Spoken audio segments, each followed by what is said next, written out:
And that second one should chill you. Who gets to describe what respect is? If you come from a Christian home, or a Catholic home, or a Jewish home, or an Islamic home, what if you teach your kids to respect everybody, but that marriage is exclusively between a man and a woman? You're not going to be able to answer that, are you? But it's meaningless, because at age 5 and 6 and 7, little kids can't process this. They don't understand it. You're not teaching kids about sex at this age. You're indoctrinating them. You're brainwashing them. And you don't teach your kids sex at that age. So you got your kids in kindergarten. Kindergarten. Remember what Josh Cat said? You got your kids in kindergarten, and they're going to start getting sex. It's already happening. So you're going to teach your kids sex too to combat this? Well, then they've won, because you're sexualizing your children. Or you don't, and you're going to let the schools do it, because these are national standards, right? How about this? By the time your daughter is 7, she's going to describe similarities and differences in how boys and girls may be expected to act. Because if math is neither true nor false, then neither is biology, and there is no such thing as gender. We're convincing kids now at 5 and 6 and 7 that there are no boys and there are no girls. It's all just a social construct. And look at the bottom one. Look at the ridiculousness. You got 6-year-olds, right? You're going to ask your 6-year-olds to provide examples of how friends, family, media, society, and culture influence ways boys and girls think they should act.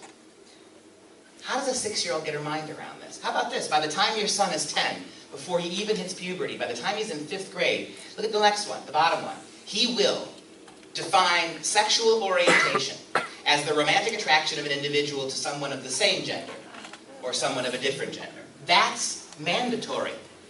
In other words, the federal government is telling your kids how they must define it in order to meet the standard.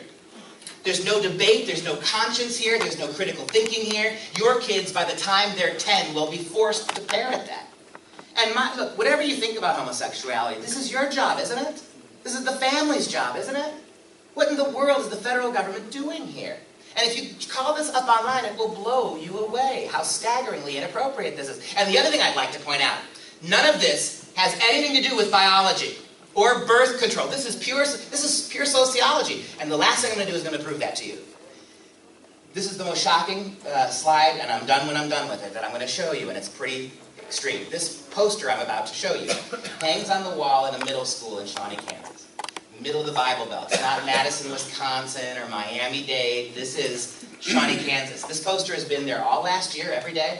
It was a 6th grader, an 11-year-old, who took the picture as it sits on the wall next to a picture of Clifford the big red dog. Took the picture, brought it home to Dad. Here's the poster. Sorry, there we go. There's the poster. How do people express their sexual feelings? And look at what's on the list. Did you know that saying "I like you" now, according to the federal government, is sexual? Holding hands is sex. Did you know that? This is such a Common Core English assignment. Do you notice how they've got talking up there twice? They don't even bother to proofread. This poster hangs there every day, all day, 8 hours a day. And do you notice what else they have on the list besides kissing and saying "I like you"? I'm not going to read some of those words. Do you understand that for a public school system that is obsessed with sex birth control to the point of fetishization, there's nothing on this list that suggests some of these things might lead to pregnancy or some of these things might lead to disease? You know what this is? This is the federal government convincing your kids that if they object to any one of those things, and what 11-year-old's going to think that saying "I like you" is bad? If they object to any of those things, they object to all of them. But if they accept any one of those as legitimate, they have to accept them all. 11-year-olds. And even more shocking than this is what happened when Dad complained. Dad freaked out. Here's the response from the middle school. This is from Hawker Grove Middle School spokeswoman Leanne Neal of Shawnee, Kansas, the Bible Belt. The poster that you reference is actually part of our middle school health and science curriculum. What did you see on that poster that dealt with health? What did you see on that poster that dealt with science? So you see what's happening with the coming science standards, right? Just like math is not about math, it's about social justice. Just like English is not about values and experiences, it's all about indoctrination. Even science and health have been degraded to propaganda sociology in the name of science. So where did it come from? Spokeswoman said, the curriculum it is a part of aligns with the national standards. And that's why they can't take it down. This is going to happen here, Florida.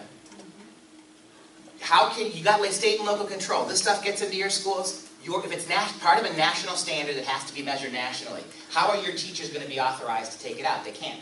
Your principals can't do it. It's part of the national standard. Your superintendent of state schools can't pull it out. And that's what they told the dad in Kansas. We can't pull it out. It's part of the national standard that we've adopted.